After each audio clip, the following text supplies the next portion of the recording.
Le pasó a Ricardo Lagos Escobar. Cuando se dieron cuenta, después de la primera vuelta, que tenían un Joaquín Lavín encima, pero así, o sea, nunca antes la izquierda pensó la fuerza de Joaquín Lavín, la UDI, la Alianza por Chile en ese minuto, él aparece en la siguiente pauta arremangándose las mangas, sacó la chaqueta y Ricardo Lagos dijo, bueno, está bien, siempre pensé que iba a ser rector de la Chile, he estado siempre en la línea 1 de la política, voy a ir a terreno, voy a estar con la gente. Y bueno, por más que sea un voto por mesa, ganó. Pero estuvieron a punto de perder. Sí. Hubiese sido tremendo. Ahora, eso sí, esto es distinto, creo yo. O sea, es muy político, estoy de acuerdo con eso. Pero le puede decir a los demás cardenales, voy a ir a la calle. Sí, claro. Voy a cambiar esa. Es una promesa que puede calar fondo en el cónclave. Pero, bueno, ahí está Mariana. Vamos a retomar el contacto con ella. Mariana, que juega de local, porque ustedes saben, es nuestra corresponsal permanente en Italia. Yo no sé, Mariana, cuánto pesa el excesivo carisma, que fue muy bienvenido no solo por los católicos del mundo, sino me atrevería a decir por todo el planeta, del Papa Francisco, porque vimos una cercanía que incluso no es comparable con la de Juan Pablo II. ¿Para qué decir Benedicto XVI, que no tenía justamente eso, esa calle? Estoy de acuerdo contigo que se puede trabajar, puede ser una promesa que cale los cardenales, pero contrarrestar la personalidad del Papa Francisco, Mariana, me atrevería a decir que es prácticamente imposible, ¿no? Sí, mira, hay que considerar simplemente esto, que después de Juan Pablo II, que estuvo casi 3 décadas en el Vaticano, con un carisma impresionante, ¿quién llegó después de él? Llegó Ratzinger. Claro. ¿Ya? Que también tenía poca calle, que no tenía definitivamente un carisma importante, lo vemos incluso todavía ahora, porque si estamos acá en el Vaticano y vemos las tiendas de souvenir, vemos que todavía venden souvenir con la cara de Juan Pablo II, por supuesto con la cara de Papa Francisco, pero no hay souvenir con la cara de Ratzinger, ¿ya? Entonces, después de un personaje como Juan Pablo II, llega Ratzinger, que era un personaje que venía, por decirlo así, a poner orden dentro del Vaticano, y más focalizado en lo que es la doctrina, ¿ya? Entonces tampoco es que se tenga que elegir ahora a un personaje que por fuerza mayor tenga que reflejar el mismo carisma que tenía Papa Francisco. Hay que pensar que la Iglesia también funciona la teoría del péndulo, entonces también podría volver y haber un Papa con menos carisma, pero con la capacidad de gestión y de administración y de control mayor, ¿ya? Y en ese sentido, claro que podría ser Parolin, pero también Parolin nos han hecho a nosotros, a la prensa, los cardenales, las congregaciones, todo, nos han hecho mucho hablar de Parolin. También la prensa italiana, que obviamente les gustaría a Italia que volviera un papa italiano, pero siempre está la posibilidad de que haya otro cardenal que haya aglutinado mayorías y del cual no sepamos nada. Sí, claro. Ahora esa posibilidad también existe, y que no sea Parolin. Y lo que se decía, Parolin, según los analistas, entra al cónclave ya con 40 votos. Yeah. Esos 40 votos de ayer, de la primera votación, podrían fácilmente transformarse en 60 durante la votación de esta mañana, en unos 70, 75 durante la segunda votación de esta mañana, y por eso que yo les digo que la votación de la tarde es crucial, porque si no hay una mayoría esta tarde, por lo que les digo, ya entraríamos en la segunda línea de cardenales, sea Parolin o no sea Parolin la primera mayoría que emergió ayer. En una conversación con Marcel Sánchez, que nos ha acompañado durante distintos momentos desde el funeral del Papa Francisco hasta el inicio del cónclave, él me decía que el pontificado vuelva a Europa sería un retroceso, pensando en el legado del Papa Francisco, que quiso llevar la Iglesia a la periferia, como él decía, a continentes como Asia o como África, y muchos de esos países, de esos continentes, tienen representación por primera vez. Estaba leyendo que son 16 países de los 71 que están participando el día de hoy, que están por primera vez en un cónclave. Entonces, que de nuevo vuelva el pontificado a Europa, y para qué decir a Italia, sería un retroceso para los avances que intentó imponer el Papa Francisco. No, pero eso a los italianos les da lo mismo. les da lo mismo, Ellos evidentemente. quieren el papado y claro, pum. pero ahí la representación asiática y africana podrían hacer un peso importante en el cónclave para que justamente no pase eso. Claro. Personas que por primera vez tienen la oportunidad de participar en una elección tan importante digan, oye, nosotros ya llegamos hasta acá y vamos a hacer válido aquello. Igual eso tiene, mira, me parece súper razonable todo lo que tú acabas de explicar, pero pensando en la votación, si lo que nos dice Mariana es cierto, ponle tú en 2 votaciones más, Parolin llega a 75, para que no consiga los 80 y tanto, digamos, ¿cuántos son? 89. 89, es porque al frente tiene otro candidato muy 89. potente. Claro, un candidato muy potente, o 2, ponle tú.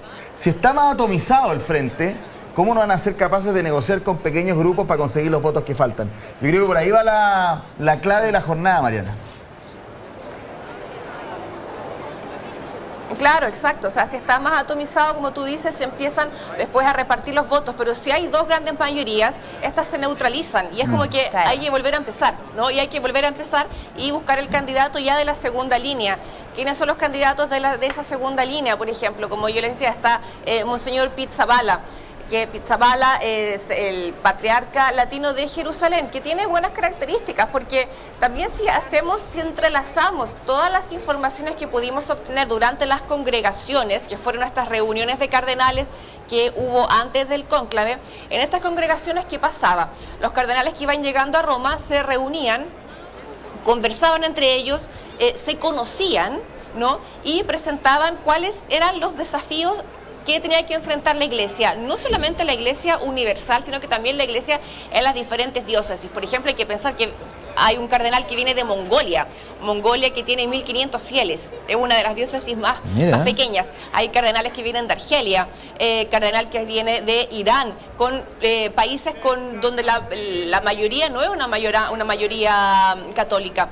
Entonces presentan desafíos que son seguramente, preocupaciones que son seguramente súper distintas a las que puede presentar Fernando Chomalí, Monseñor Chomalí. Entonces, estas congregaciones sirvieron para que los cardenales se conocieran. Y de aquí emergen temas, que son los desafíos que tiene que enfrentar la Iglesia. ¿Cuáles son estos temas? Primero, la unidad. La unidad de la Iglesia con los fieles y también la unidad dentro de la Iglesia misma. También las finanzas del Vaticano fue uno de los temas que emergió, porque por tercer año consecutivo el balance del Vaticano ha sido en negativo. En 2024 el Vaticano registra pérdidas por 70 millones de euros, ¿ya? Entonces hay que hacer reformas en lo que se refiere, por ejemplo, las jubilaciones de los empleados, sueldo de los cardenales, cosas de este tipo. La crisis de los abusos, también las migraciones, son todos estos temas que han ido surgiendo y que hay que entrelazar con el perfil que hemos conocido hasta ahora de los diferentes cardenales más papables. Dime, Nati. Quería preguntarte eso, ¿por qué se da una crisis financiera tan relevante al interior del Vaticano? Si nos pudieras explicar cómo funciona, lo decías tú, ahí de repente hay demasiado gasto para lo que se recibe. ¿Cómo funciona el dinero al interior de la Iglesia Católica? Qué pregunta, Natalia López. Claro, mira, fundamentalmente es por la mala gestión. Mala gestión al interno de la curia romana. La curia tiene diferentes dicasterios que son como los ministerios, ¿ya? Y es por mala gestión. Por ejemplo, recordemos lo que pasó durante las congregaciones, que fue el caso Becciu, el cardenal rebelde. ¿Se acuerdan que lo habíamos llamado así? Que era este cardenal que había sido acusado. Fue el primer cardenal que es acusado por el Tribunal Penal del Vaticano. ¿Y lo acusan de qué? De corrupción y malversación de fondos al intentar comprar un edificio de lujo en Londres. Entonces ahí ya tenemos un ejemplo de lo que ha sido la mala administración durante estos años. También la gestión del Banco Vaticano, de lo IOR. El Papa Francisco empezó a trazar un camino que seguramente hay que seguir en él, acerca de la transparencia, aumentar los controles y aumentar la transparencia al interno del Banco Vaticano para saber quiénes son los correntistas de ese banco, ¿ya? Entonces, son varios temas que han provocado que el Vaticano enfrente también una crisis financiera, partiendo por el caso de Angelo Becciu, que fue el que estuvimos analizando la semana pasada. También hay otros temas que es fundamental, el tema de las migraciones. Papa Francisco cambió la geografía del colegio cardenalicio, nombrando cardenales de diferentes partes del mundo, súper diversos entre ellos, y puso el foco, fue el primer papa que pone el foco en el tema de la migración. Hay que pensar que el primer viaje, el viaje apostólico de Papa Francisco en 2013, su primer viaje lo hizo ¿dónde? Lo hizo a Lampedusa, la isla italiana en la que aprodan la mayor parte de los migrantes que atraviesan el Mediterráneo, que no mueren ahogados y que logran llegar a la otra riba y llegar a Europa. El Papa fue a Lampedusa, fue a depositar una corona de flores en el mar. Y el tema de la inmigración estuvo muy en foco durante todo su pontificado, estuvo siempre hablando de ello. De hecho, fue uno de los puntos que generó más roces, por ejemplo, con Donald Trump, ¿ya? Entonces, se presume que el próximo Papa podría seguir esa línea, y también fue uno de los temas de los que se habló mucho durante estas congregaciones. ¿Y quiénes son los cardenales que podrían ayudar en esto y que han estado promoviendo y colaborando y acogiendo migrantes? Es, por ejemplo, el cardenal Arborelius, que es un sueco, que también es uno de los papables de segunda línea. El cardenal Abelín en Francia también tuvo un rol importante en lo que es la acogida de migrantes. Por supuesto, de nuevo, Pizzaballa, que está en Jerusalén, él también tiene y podría tener un rol importante en lo que es el diálogo interreligioso, las relaciones con el Islam, ya que fue también uno de los temas de los que se habló durante las congregaciones. Pizzaballa tiene la diócesis y también estaba en una parroquia en Gaza. De hecho, el Papa Francisco, todas las semanas, desde que comenzó la guerra en Gaza, lo llamaba por teléfono a la parroquia Sagrada Familia, para saber cómo estaban, para saber si les faltaba algo, qué había pasado durante el día, e incluso siguió llamándolo durante todo el tiempo en que estuvo hospitalizado. Fue, de hecho, una de las últimas personas con las que habló por teléfono 2 días antes de fallecer, fue justamente con Pizzaballa.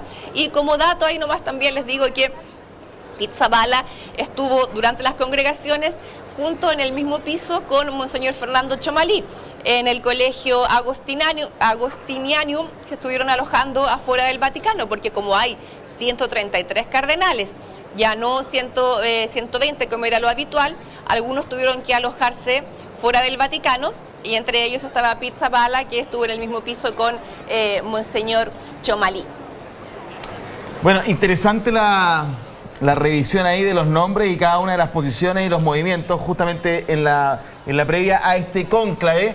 A ver, son las 4:42 acá en Chile, súmele 6 horas por allá en el Vaticano. Estamos, por supuesto, esperando justamente lo que usted ve en pantalla. Esa pequeña, angosta, digamos, austera, te diría yo, porque más que se arregló para este evento, chimenea es lo que nos va a indicar en algún momento, esperamos que sea en esta jornada, quizás mañana, quizás cuándo, de esta fumata bianca, como se dice en italiano, que es para que básicamente sepamos que hay una elección, hay una mayoría ya definida, y estamos esperando quizás que en algunos minutos pueda ocurrir, no lo sabemos, probablemente ya no, pero alguna señal por ahí, Natalia. Preguntémosle a José María del Pino, porque efectivamente sí, Francesco, debería haber sido a las 10:30. A las 10:30, ya, hace 13 minutos. Ahora,